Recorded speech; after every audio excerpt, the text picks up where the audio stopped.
Deep learning hype on media. New York times एक दिहाई पहले जाए बैक, तो ये एक अचीवमेंट थी कि गूगल ब्रेन प्रोजेक्ट था जिसमें यूट्यूब की वीडियोस में जो है वो कैट को आइडेंटिफाई करना था बगैर लेबल्स के। तो ये an image of a cat that a neural network taught itself to recognize। Neural network ने खुद को टीच किया था, खुद को लर्न किया था कि किसी भी वीडियो में, यूट्यूब वीडियो में या किसी भी वीडियो में आप कैट को आइडेंटिफाई कर सकें डीप न्यूरल नेटवर्क के थ्रू। ये 10 साल पहले की बात है। अब 10 साल बाद की कंट्रीब्यूशन क्या हो। ये जो है 10 ब्रेक थ्रू टेक्नोलॉजीज, एक दिहाई पहले again deep learning top technologies में थी। आजकल तो virtual realities and augmented realities, इनकी इम्प्लीमेंटेशन की बात होती है कि आप जो है वर्चुअल चीजों को रियलिटी के साथ ऑगमेंट कर ले, कंबाइन करके एक जो है बना ले। तो चूंकि कंप्यूटेशनल पावर काफी मैच्योर हो गया था, काफी जो है एनहेंस हो गया था, with massive amounts of computational power machines can now recognise objects. 2013 की बात है। And translate speech in real time. Artificial intelligence is finally getting smart. ये MIT के टेक्नोलॉजी रिव्यू जो है उनका एक मैगजीन है, गेस उसमें उन्होंने प्रेडिक्ट की थी चीजें।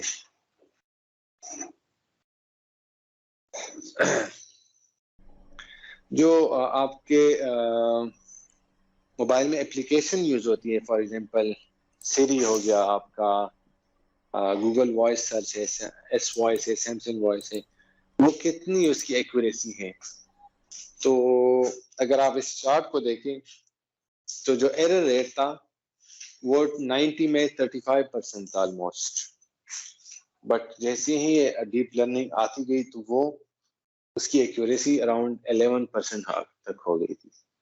फॉर एग्जांपल अगर आप अपने मोबाइल देखें और उसमें आप उसको बोले कि play a song, play an Indian song, play a Urdu song, तो वो, और अगर आप उसको, जैसे मैं आपको बता रहा था कि डीप लर्निंग बेस जो हमारे पास वॉइस बेस एप्लीकेशन है, जैसे आप गूगल का है, आईफोन का है और इस तरह सैमसंग वायरो का है, उसकी जो, अगर आप इस चार्ट को देखें तो 2010 के बाद डीप लर्निंग स्टार्ट हुई है, उसका इम्पैक्ट ब्लू में। तो आप देखें कि 1994 से लेकर 2008 तक बिल्कुल स्टैटिक है, उसमें उसका जो एरर रेट है वो स्टैटिक है। इसका मतलब है कि इम्प्रूवमेंट उसमें नहीं हो रही। लेकिन जैसे ही 2010 में डीप लर्निंग स्टार्ट होना शुरू हो जाती है तो डायरेक्टली नीचे की तरफ मूव हो जाता है एरर रेट।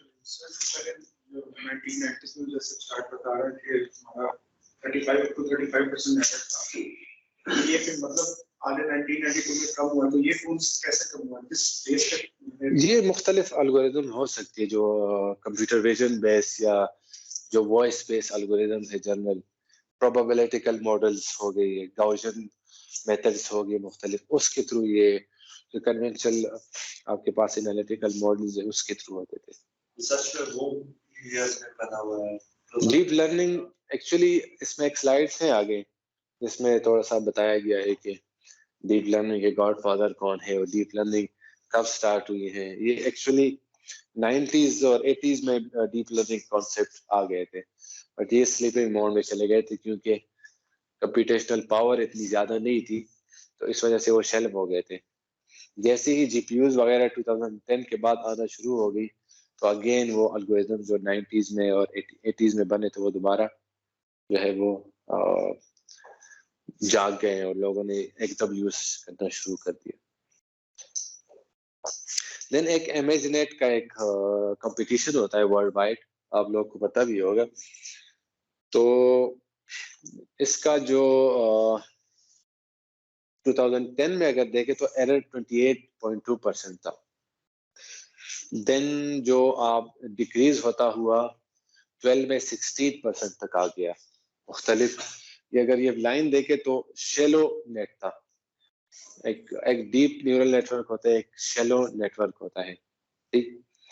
तो ये जब आपके लेयर्स एड अप होना शुरू हो गए, ImageNet आ गया आप 2012 में, तो 8 लेयर्स बेस न्यूरल नेटवर्क, तो 16% तक आपका एरर रेट चला गया।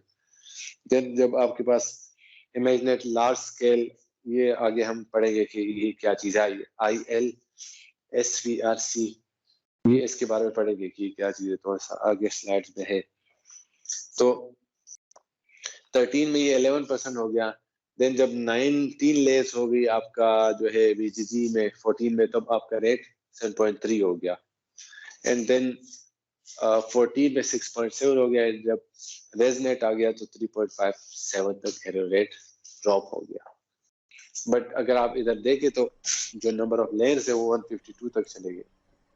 तो इट मींस कंप्यूटेशनल पावर इधर आपका इंक्रीज हो गया, GPUs आ गए आपके, बड़े कॉमन हो गए। तो जो भी इस कंपटीशन में हिस्सा लेता था तो वो उनके पास कंप्यूटेशनल पावर अवेलेबल थी, तब इतने अच्छे रिजल्ट आना शुरू हो गए। ये ImageNet हर साल होता है और जो है उसमें लोग कम्पीट करते हैं इमेज को रिकग्नाइज करने के लिए। अगर आप एक मॉडल को इमेज दे तो वो उसको रिकग्नाइज कर ले कि ये कैट है और ये डॉग है, ये क्या चीज है। ये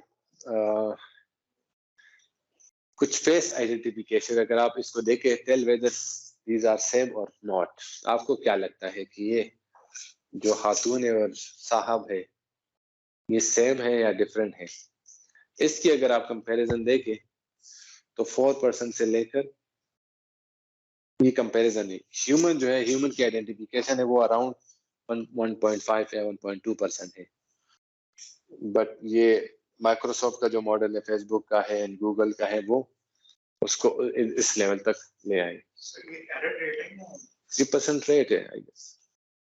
अगर आप ये देखें, ये दोनों मुख्तलिफ है।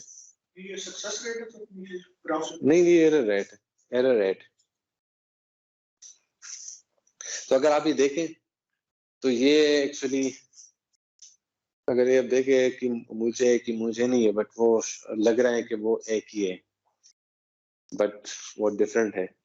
उसने मुझे रखी है, इसको जूम आउट में कर सकते।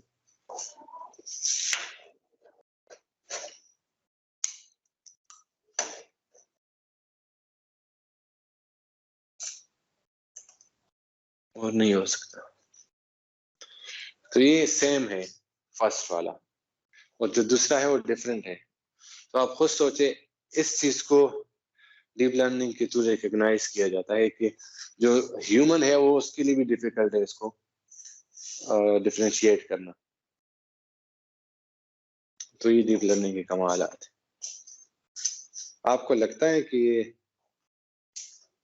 ये सेम है? फर्स्ट लग रहा है कि सेम है। हाँ जी, इसलिए। और ये एक कंप्यूटर के लिए ये कितना डिफिकल्ट होगा इसको रिकग्नाइज करना कि ये डिफरेंट है। अगर एक बंदे की मूंछें हटा दे और चश्मा लगा दे तो इसको और इसको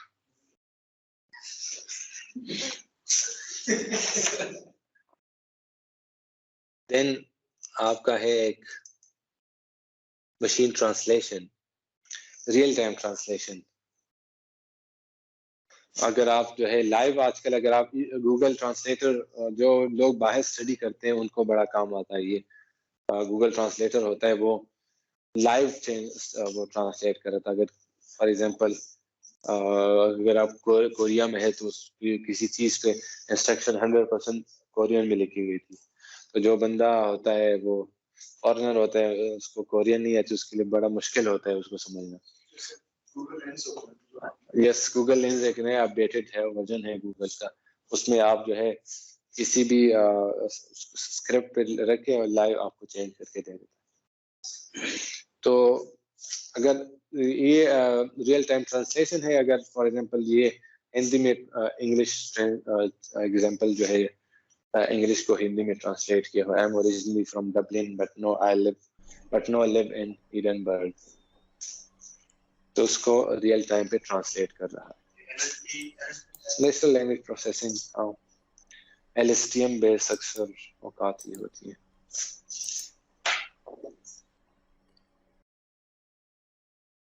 इमेज कैप्शनिंग, ये बड़ा इंटरेस्टिंग है। अगर आप कोई इमेज दे दे AI मॉडल को तो वो उसका आपको एक कैप्शन जनरेट कर लेता है। नेट फॉर एग्जांपल ये एक वेब लिंक है, उस पर अगर आप जाएं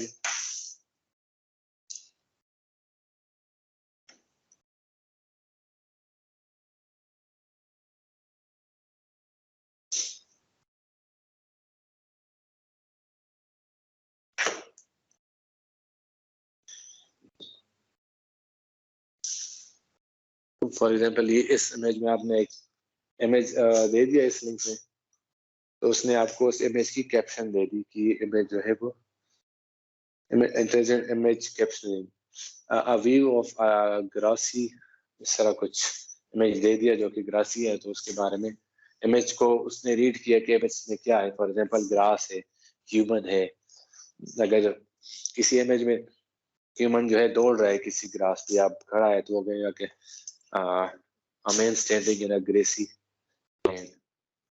grassy land। तो इस तरह की कैप्शन डीप लर्निंग के थ्रू वो जनरेट करते हैं। Visual Q&A question answer system, for example answer a question about an image. अगर आपने एक इमेज दे दिया तो वो आपने डीप लर्निंग मॉडल ने बताना है कि ये क्या चीज है। फॉर एग्जांपल ये इमेज है जिसमें एक शख्स है, वो बैलगाड़ी पे जो है वो जा रहा है कैद से। तो उसको बताया गया है कि what are pulling a man on a wagon down on that road। हालांकि ये हॉर्सेस नहीं है बट उन्होंने बताया कि answer horses, prediction horses, but actually ये तो रॉन्ग है ना, ये तो हॉर्सेस नहीं है but near to the actual word. ये और ये एक्चुअली पेपर से लिए गए ये सारे। ये बेदू USLA 2015 का एक पेपर है जिसमें इन्होंने ये काम किया है। और ये जो है Siri.jn.net वेब पेज है जिससे ये चीजें ली गई है। सिमिलरली अगर एक रोबोट आपके लिए सारी चीजें कर ले, टॉवल आपका पड़ा उसको फोल्ड करे और बहुत सारे करे, सफाई करे, तो आपको कुछ करना नहीं पड़ेगा। रोबोट जो है आपकी कपड़े फोल्ड कर रहा है। ये भी end to end training of deep visual policies 2015। Reinforcement learning पे बिलावल जिसमें इंटरेस्टेड है, उस पे जो है ये उस बेस है, deep reinforcement learning base. Similarly ये प्लेइंग अटारी वीडियो गेम्स को कंप्यूटर के थ्रू मैच्योर करना, कि वो उस स्टेज पे पहुंच जाए कि वो किसी भी ह्यूमन को या कंप्यूटर को डिफीट कर सके।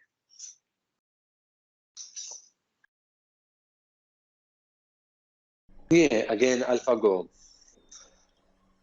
अल्फागो के बारे में तो फर्स्ट सेमेस्टर में आप लोगों ने पढ़ा है, बट ये एक्चुअली ये कह रहे जब ये आई गेस गूगल का प्रोजेक्ट था कि चाइना और कोरिया में एक गेम खेली जाती है जिसको कहते हैं गो।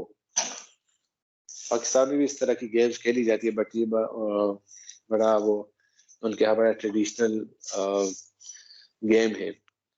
तो उसके एक्सपर्ट को गूगल ने एक मॉडल ट्रेन किया था और उसने उस एक एक्सपर्ट को शिकस्त दी थी लाइव, और वो डीप रिइंफोर्समेंट लर्निंग बेस्ड था वो। देन अगर आप लेफ्ट पे देखें तो डीप आर्ट, अगर आप उसको पेंटिंग के थ्रू लर्न करवा दें डीप मॉडल को, तो वो आपको एक पेंट जनरेट कर लेते हैं। deepart.io वेबसाइट पे अगर आप जाएंगे तो आपको बड़ी इंटरेस्टिंग इमेजेस मिल जाएगी। तो आर्ट को भी जो है वो डीप लर्निंग के थ्रू करवाया जा रहा है। इवन म्यूजिक जनरेट किया जा रहा है डीप आर्ट के थ्रू। रैंडम नॉइजेस से म्यूजिक बनाने की कोशिश की जा रही है कि ऐसी क्रिएटिव म्यूजिक क्रिएट की जाए जो जो जो ह्यूमन बना रहे हैं उससे वो बेहतर हो। ये डीप लर्निंग के एप्लीकेशंस हैं। यहाँ तक किसी का कोई क्वेश्चन है तो वो डिस्कस कर लेते हैं। इसको गेम्स में कंसीडर करेंगे। गेम्स के बारे में बड़े आपको क्वेश्चन मिल रहे हैं कि गेम्स शामिल है या नहीं है।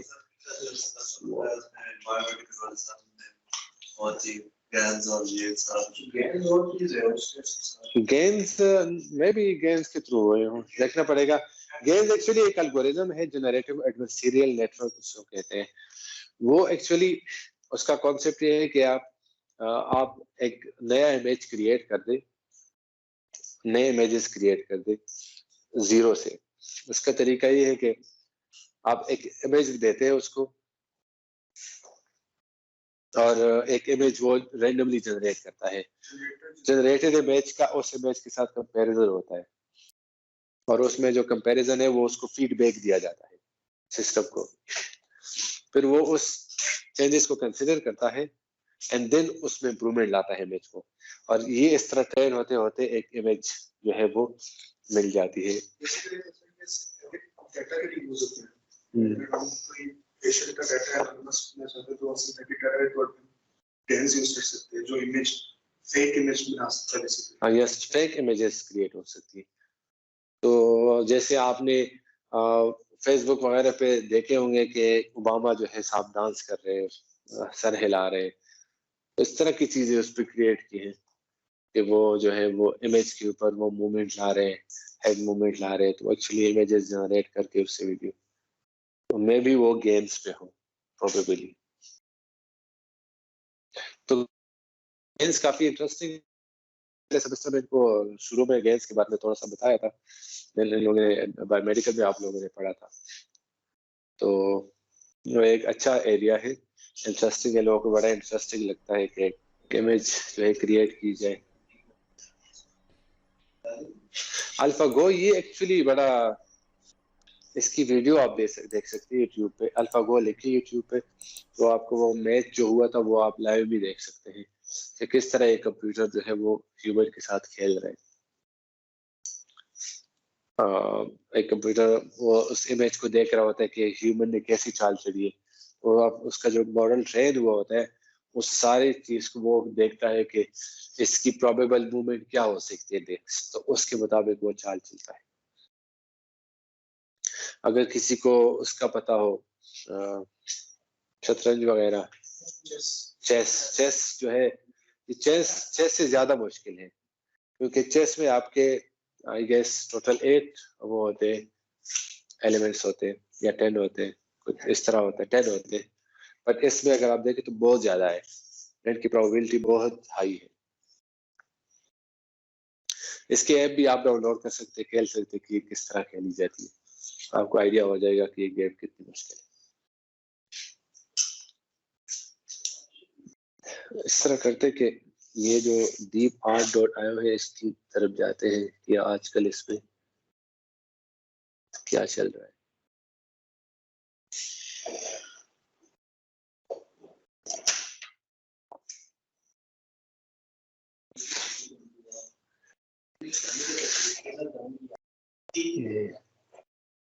Get some inspiration, ये देखें।